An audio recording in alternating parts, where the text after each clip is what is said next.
हमारी जिंदगी के रियल हीरोज से मिलिए हर शुक्रवार रात 10 बजे कार्यक्रम रात बाकी बात बाकी में। रियल हीरोज जो डरते नहीं, थकते नहीं, रुकते नहीं, बस डट जाते हैं और कुछ कर जाते हैं। इन्हें मोहब्बत है वतन से, इंसानियत से, ईमान से, इसीलिए ये कहलाएंगे हमारी जिंदगी के रियल हीरोज।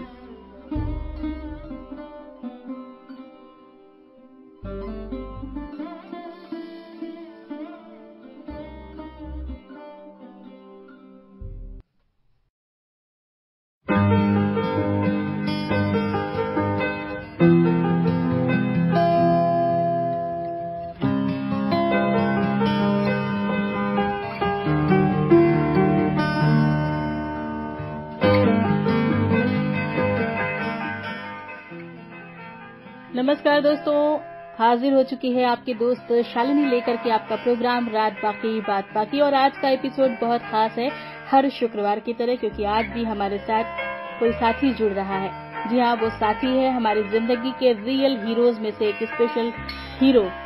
क्यों है ये आपको पता चल जाएगा थोड़ी देर में। फिलहाल आज हमारे बहुत सारे श्रोता जुड़े हैं मोटिवेशनल गीतों के साथ भी। आज की थीम होती है मोटिवेशनल, ताकि हम समाज में अपनी जो प्रतिभा है या अपना हुनर है उसके साथ साथ लोगों को अवेयर कर सके, जागरूक कर सके। जागरूक करने के साथ साथ हम समाज में अपना कर्तव्य निभा सके, इसलिए प्रेरित किए जाने की जरूरत होती है। तो आज के रियल हीरोज करेंगे आपको प्रेरित, लेकिन उससे पहले हमारे श्रोता साथियों में आज है किसी का जन्मदिन, और जन्मदिन अगर पहला हो तो हो जाता है खास। हमारे श्रोता साथी हैं यूनुस सैयद, राजकमल रेडियो श्रोता संघ, ग्राम आष्टी, जिला जालना, मराठवाड़ा से सैयद यूनुस, सैयद नुमान और सैयद नुआन। इनके बेटे का जन्मदिन है और ये पहला जन्मदिन है बच्चे का। तो हमारी तरफ से यानी रेडियो जंक्शन के पूरे परिवार की तरफ से, समस्त श्रोता परिवार की तरफ से ढेर सारी शुभकामनाएं। Radio junction, no more tension. Radio junction, no more tension. जन्मदिन की बधाई के साथ दोस्तों हम वापस आपके साथ जुड़ चुके हैं, और इस वक्त हमारे साथ जुड़ चुके हैं शरद पटेल। आपको परिचय करा दें शरद पटेल का कि शरद पटेल हमारे देश के वो युवा साथी हैं जिन्होंने भिक्षावृत्ति को रोकने के लिए न सिर्फ भिक्षावृत्ति को रोका, बल्कि भिक्षावृत्ति से जिनको बाहर निकाला उनके पुनर्वास के लिए काम कर रहे हैं, ताकि वो जीवन में खुद स्वावलंबी बन सके, कुछ काम कर सके और सम्मान से जी सके। ऐसे बहुत सारे युवा साथी इनके साथ अब जुड़ चुके हैं इनके इस मुहिम में, और लगातार कई वर्षों से ये प्रयास कर रहे हैं, और इस प्रयास में कई जिंदगियां बदली भी हैं। बहुत सारी जानकारियां इससे जुड़ी हैं कि कैसे ये शुरुआत हुई, कैसे किया, कैसे विचार आया, ये सारी चीजें हम जानेंगे। उससे पहले हम स्वागत करते हैं शरद पटेल का। शरद, आपका बहुत बहुत स्वागत है हमारे आज के कार्यक्रम में। बहुत बहुत शुक्रिया शालिनी जी, आपका, रेडियो जंक्शन का और सभी श्रोताओं का भी।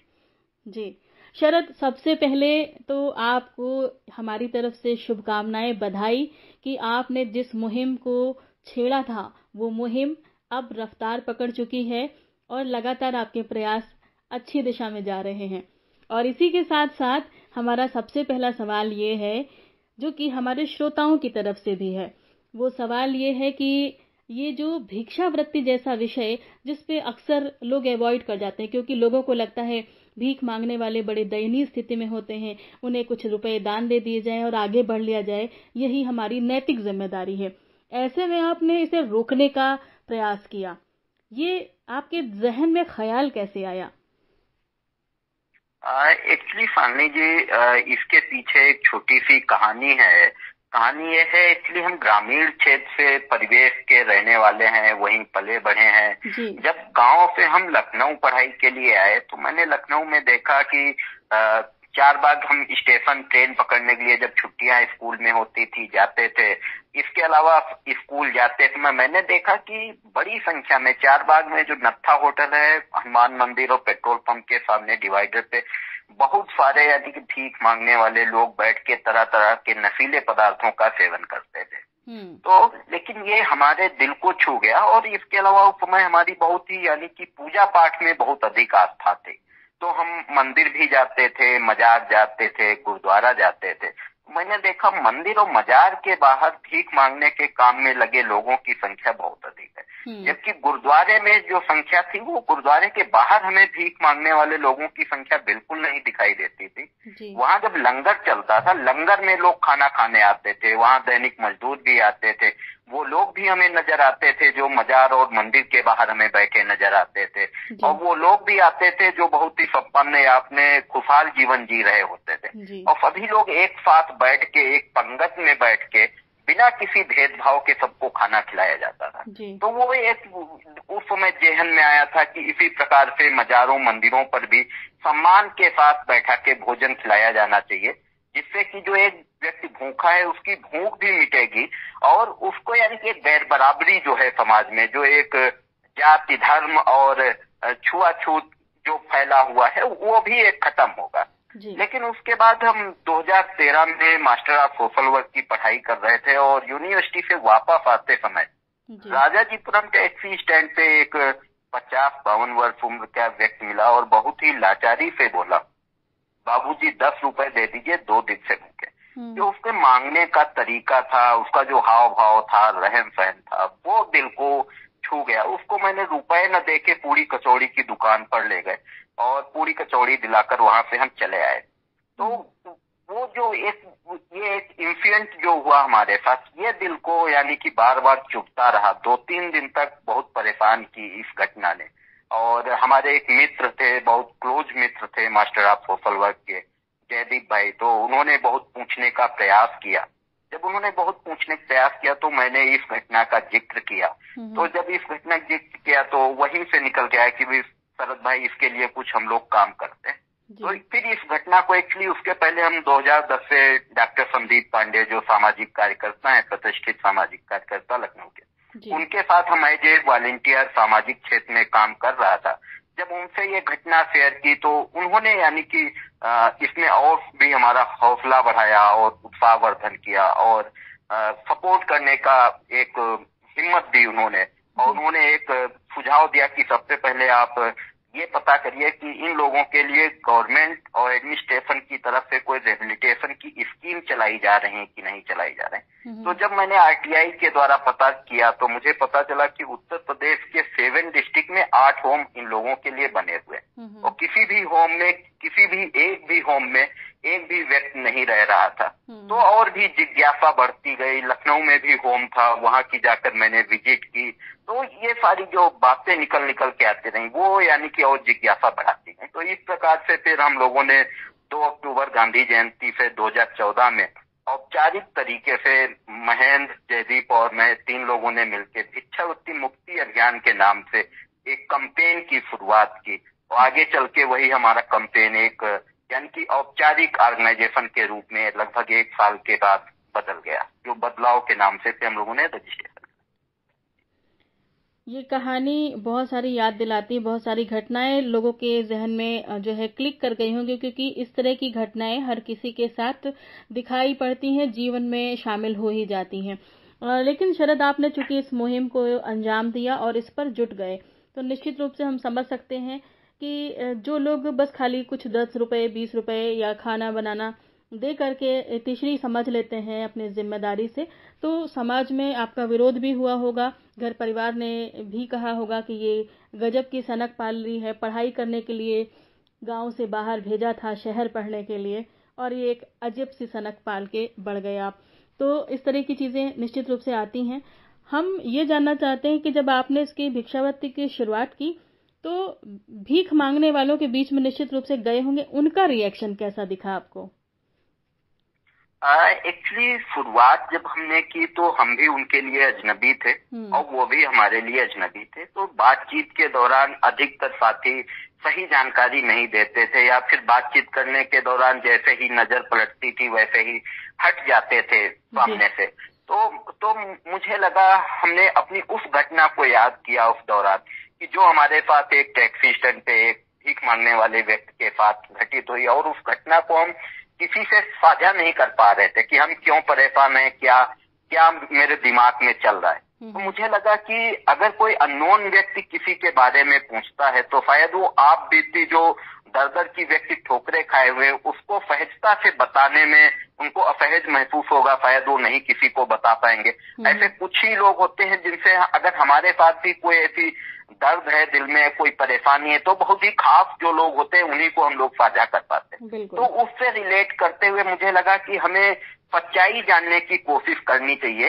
तो बहुत सारे जब हम काम शुरू कर रहे थे, बहुत सारे साथी थे, बहुत सारे अधिकारियों से हम मिल रहे थे, तो बहुत सारी नकारात्मक चीजें भी निकल के आ रही थी। अधिकतर लोगों का कहना था कि वो व्यावसायिक तौर पे केवल भीख मांगते हैं, नफा करने के लिए ही भीख मांगते हैं, वो भीख मांगना छोड़ना ही नहीं चाहते हैं, क्योंकि अगर उनसे बोलो कि भीख मांगना छोड़ के कुछ काम करने लगो तो वो काम करने के लिए रेडी नहीं होते हैं। तो ऐसे बहुत सारे प्रश्न निकल के आ रहे थे, लेकिन उसी के बीच एक ये भी प्रश्न चल रहा था कि क्यों न हम उनके साथ यानी कि इन पूर्वाग्रहों से बाहर जाके और जानने की कोशिश करें आखिर वो क्यों इस काम में है, आखिर उसकी सच्चाई क्या है। तो इस प्रकार से हम लोगों ने उनके साथ रिलेशनशिप बिल्डिंग पे काम किया और शुरुआत में हम और हमारे साथी अलग अलग दिनों में अलग अलग प्लेसेज पे जाते थे जहाँ पे भीख मांगने वाले लोगों की संख्या अधिक रहती है। बस उनका हालचाल लेते थे, बातचीत करते थे और चले आते थे। तो एक घटना मुझे याद आ रही है, शुरुआती लगभग 5 से 6 महीने हुए थे हम लोगों को। तो एक हमारे साथी थे जो हनुमान सेतु मंदिर के बाहर बैठ के भीख मांगते थे। तो उनका नाम तो हम यहाँ पे नहीं लेना चाहते हैं क्योंकि मुझे नहीं लगता कि उचित होगा नाम लेना। तो उन्होंने मुझसे एक दिन बोला कि सर यहाँ पे आते तो बहुत लोग हैं बाबूजी, लेकिन वो कोई रुपए देता है, कोई कपड़ा देता है, कोई खाना देता है, लेकिन खाना रुपए देने के बाद वापस आके कोई नहीं पूछता है कि आपका हालचाल कैसा है, आप जिंदा हैं कि बीमार हैं। ये हालचाल कोई लेने नहीं आता है। आप लोग आते डेली हो लेकिन देते कुछ नहीं हो, लेकिन हालचाल लेकर जाते हो, तो उससे लगता है कोई अपना है जो हमारे बारे में ख्याल रख रहा है। तो वो एक जो इंसिडेंट था, वो एक घटना थी, वो यानी कि ऐसी जब कहानियां निकल के आने लगी, ऐसे जब यानी कि कमेंट स्टेटमेंट उधर से आने लगे, तो और भी जिज्ञासा धीरे धीरे बढ़ती गई। और यहाँ से कड़ी जुड़ गई कि असल में जो काम करना है वो इनके बीच इनका होकर के ही काम किया जा सकता है। ये कड़ी जुड़ी एक तरीके से कहा जाए तो। बिल्कुल बिल्कुल यही जो इंसिडेंट था, ये इसे हम लोगों ने अपनी टीम, जो हमारी छोटी सी टीम ने शुरू किया था, तीनों लोगों ने इसे सेलिब्रेट किया कि हाँ ये एक हम लोगों की सफलता है। अगर ये वहां से निकल के आ रहा है तो ये हम लोगों का अचीवमेंट है। तो इस प्रकार से शुरुआत हुई और ये जो आप कड़ियों की बात करें, ऐसे फिर आगे कड़ियां जुड़ती है। वर्तमान में कितने भिखारी या यूं कह लें भिक्षु हैं जिन्हें आप इस्टेब्लिश कर चुके हैं उनके स्वरोजगार की ओर, जिन्होंने भिक्षावृत्ति छोड़ दी और कुछ न कुछ काम कर रहे हैं? साथ ही ये भी जरूर जानना चाहेंगे कि किस तरह के कामों में उनको लगाया गया है। अभी हम लोगों ने लगभग 350 लोग ऐसे जो पहले भीख मांगने के काम में लगे थे, उनको हम लोगों ने पुनर्वासित करके छोटे छोटे कामों से जोड़ के उनके परिवारों के साथ हमने जोड़ा है। और उनकी जो वो एक पहचान बन गई थी कि भीख मांगने वाले लोग हैं, उनकी उस पहचान को हमने रिक्रिएट किया है, एक आम पहचान इंसान की दी है। और जिन लोगों को हम रिहेबिलिटेट करते हैं उनके ऊपर ही जो धब्बा लगा हुआ है वो हम शो नहीं बाद में करते हैं, उनके परिवार वालों को भी नहीं पता चलता है, अन्य लोगों को भी हम नहीं बताते हैं। तो इसलिए मैंने अभी नाम नहीं उनका लिया साथी का। तो एक हमारा मकसद केवल यानी कि उनको रोजगार शुरू कराना नहीं, हमारा मकसद ये भी है कि उनके ऊपर जो एक धब्बा लग गया है, एक धब्बा बन गया है कि ये भीख मांगने वाले लोग हैं, उस धब्बे को भी यानी कि रिमूव करना है, उसे भी मिटाना है। तो एक उनकी जो पहचान खो गई होती है उसको रिक्रिएट करते हैं, एक उनकी पहचान बनाते हैं, जिससे कि वो अपने परिवार के साथ सौहार्दपूर्ण खुशहाल जीवन जीते हैं। अलग अलग लोग अलग अलग काम करते हैं, कुछ लोग चाय का ठेला लगाते हैं, कोई चाट का ठेला लगाता है, कोई पैदल रिक्शा चलाता है, कोई सब्जी बेचता है, कोई फल बेचता है, कोई प्लम्बरिंग का काम करता है, कोई इलेक्ट्रीशियन का काम करता है, कोई रिवॉल्विंग चेयर बनाने का काम करता है। तो इस प्रकार अलग अलग साथी अलग अलग काम करते हैं, जो उनमें सेमी स्किल बेकिंग करने के पहले होती, उसी स्किल को नर्चर करने का काम करते हैं। तो बहुत सारे साथी ऐसे हैं, कोई 13 साल के बाद, कोई 9 साल के बाद, कोई 10 साल के बाद, अपने परिवार वालों से मिले और उनके परिवार वालों ने मान लिया था कि वो दुनिया में है ही नहीं। तो इस प्रकार के बहुत सारी कहानियां निकल के आई। अभी हमारे एक मिर्जापुर के साथी हैं जो 13 साल के बाद अपने परिवार से जुड़े थे और अभी 27 नवंबर को उनकी शादी है। तो उन्होंने हमें फोन करके इनवाइट किया, आप आइए भैया मेरी शादी में। तो उनके परिवार वाले जब बात करते हैं तो एक वो सुखद अनुभव महसूस होता है, एक खुशी मिलती है जब वो लोग बात करते हैं अपने घर जाने के बाद। बिल्कुल। शरद, ये आपने चूंकि बताया कि इनके अंदर जो काम कर रहे हैं, विभिन्न क्षेत्रों में काम कर रहे हैं, तो निश्चित रूप से ऐसा भी सिचुएशन बनती होगी कि इन्हें जो इनके अंदर हुनर है या कुछ हुनर डेवलप किए जाए, तो क्या इस पर भी आप लोग काम करते हैं? हाँ, मैक्सिमम हमारा फोकस यही होता है कि मैक्सिमम अधिक लोग ये होते हैं कि बेगिंग में आने से पहले उन्होंने बहुत तरह तरह के अलग अलग काम किए होते हैं और वो काम क्यों फ्लॉप हुए उसका हम पूरे जो गैप होती है, गैप एनालिसिस करते हैं और जो सेमी स्किल होती है उसी को नर्चर करने पे हमारा फोकस रहता है। लेकिन बहुत सारे ऐसे भी साथी होते हैं जो मेहनत मजदूरी वाला काम करते हैं, दिहाड़ी का काम करना जानते हैं, उनमें कोई सेमी स्किल नहीं होती, उनको कुछ यानी कि लो स्किल के जो काम है वो हम उनको सिखाने का काम करते हैं, वो काम हम उनको शुरू कराते हैं। या फिर जैसे हमारे कुछ पहले से जो साथी काम कर रहे होते हैं उनके साथ एज ए असिस्टेंट हम उनको जोड़ते हैं, जहां वो काम करने के दौरान उनकी अर्निंग शुरू हो जाती है और साथ में काम करते करते वो काम को सीखते भी हैं। तो इस प्रकार से हम उनको काम शुरू कराते हैं।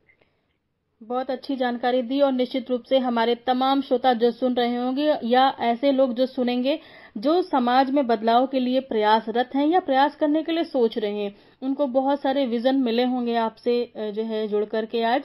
शरद, हम चाहते हैं क्योंकि हमारा समय कार्यक्रम का आगे भी बढ़ रहा है बहुत तेजी से और तमाम श्रोता साथी जो है हमारे इंतजार में है कि उनकी फरमाइशें कब बजेंगी, तो हम आपसे फिर जुड़ेंगे। लेकिन हम चलते चलते ये भी चाहेंगे आपसे कि आप हमारे श्रोताओं को अपनी तरफ से कोई मैसेज देना चाहें तो दें।